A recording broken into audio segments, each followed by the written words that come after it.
सक्षम था तो मैं दोबारा भी ऐसा कर सकता हूँ। इसीलिए मुझसे कोई खेल मत खेलना, वरना अगली बार मैं आपका खून जमा दूंगा। फिर उन्हें बर्फ केस से आजाद कर देता है। बोडोंग उसे कहता है कि ये कितनी भयानक और चिलिंग फ्लेम है। अगर मैं गलत नहीं हूँ तो तुमने जो पहले यूज किया वो एक स्वर्गीय ज्वाला रही होगी। मेरी मूल शक्ति डू हुआंग स्तर की मानी जाती है, जैसा कि तुम जानते हो। पर क्या तुम्हें पता है कि मैं कौन हूँ? और उसे बताते हैं कि मेरा नाम है बोडोंग, मगर मुझे बर्फ सम्राट के नाम से भी जाना जाता है। यह नाम सुनकर जियोयान हैरान रह जाता है, जिससे बोडोंग खुश होते हैं कि अच्छी बात है कि समय के साथ मेरा नाम गायब नहीं हुआ। मुझे आश्चर्य है कि तुमने मेरे बारे में सुना है। जियोयान कहता है कि मैंने कभी नहीं सोचा था कि जियामा साम्राज्य का एक प्रसिद्ध डू हुआंग इस समय एक मानचित्र विक्रेता के रूप में रेगिस्तान में रह रहा होगा। बोडोंग बताते हैं कि सालों पहले मेरी मुलाकात क्वीन मेडुसा से हुई थी, और तुम अच्छी तरह से याद रखना, क्वीन मेडुसा इस महाद्वीप पर टॉप रैंक के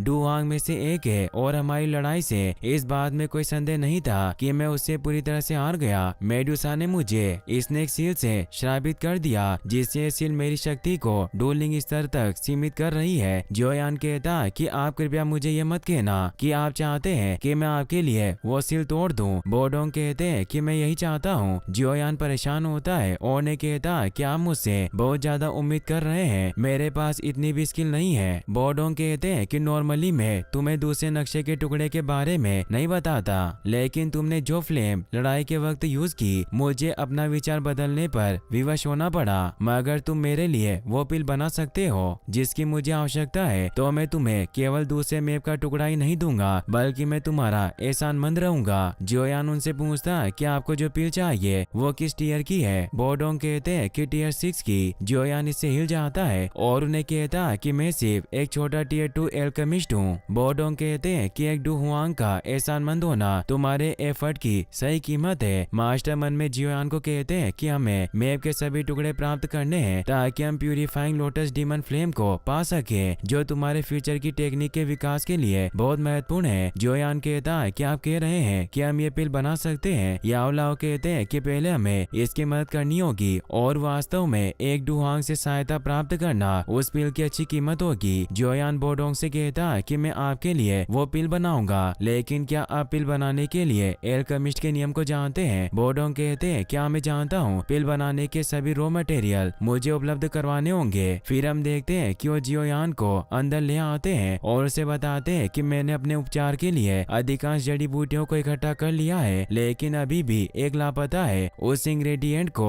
सेंड मैंड्रेक कहा जाता है, और ये केवल स्नेक ट्राइब के कंपाउंड्स के भीतर ही पाया जाता है। लेकिन जैसा तुम जानते हो, मेरे भीतर क्वीन मेडुसा की सील है, जिस वजह से मैं जैसे ही माउंट टेगर डेजर्ट की गहराइयों में जाता हूँ तो मुझे पहचान लेगी। जियोयान कहता है कि आपका एक ट्रैप है, आप मुझे वहाँ भेजकर मारना चाहते हो, पर मैं ऐसा नहीं करूँगा। बोडोंग कहते हैं कि मेरे पास कुछ इन्फॉर्मेशन है जो तुम्हें रुचिकर लग सकती है। जियोयान पूछता है कि वो क्या है। बोडोंग बताते हैं कि मैं एक स्वर्गीय फ्लेम के बारे में जानता हूँ, और तुमने टेगर डेजर्ट में हेवनली फ्लेम के बारे में कई कहानियां सुनी होगी। जियोयान उनसे पूछता है कि क्या आप जानते हैं कि टेगर रेगिस्तान की हेवनली फ्लेम कहाँ है। बोडोंग कहते हैं कि जैसा कि तुम जानते हो, मैं एक ऐसा व्यक्ति हूँ जो मैप बनाने में रुचि रखता है। मैं एक बार टेगर डेजर्ट के बाहरी क्षेत्र में चारों ओर घूमता रहा। मैं भाग्यशाली था कि मुझे हेवनली फ्लेम के बारे में जानकारी मिली। फिर मैंने इन रिपोर्टों में कई रूट्स और लोकेशन का पता लगाया जहाँ हेवनली फ्लेम स्थित हो सकती है। इसीलिए तुम मेरे मार्गदर्शन के बिना